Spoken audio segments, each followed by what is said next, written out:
Okay, I'm just going to go to library.tccd.edu, go over here to the databases that are alphabetized, go down to the S, and you come to Swank, double click that.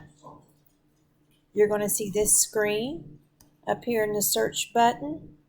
You're going to type in their eyes were, and there it is.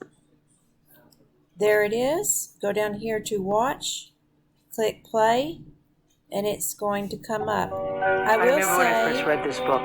that it might help if you are logged into Canvas first. And I am using, I don't remember the name of I'm using Microsoft Edge for my search engine. So let's hope that works. And if not, the best I can do is contact the librarian and have them help you find it.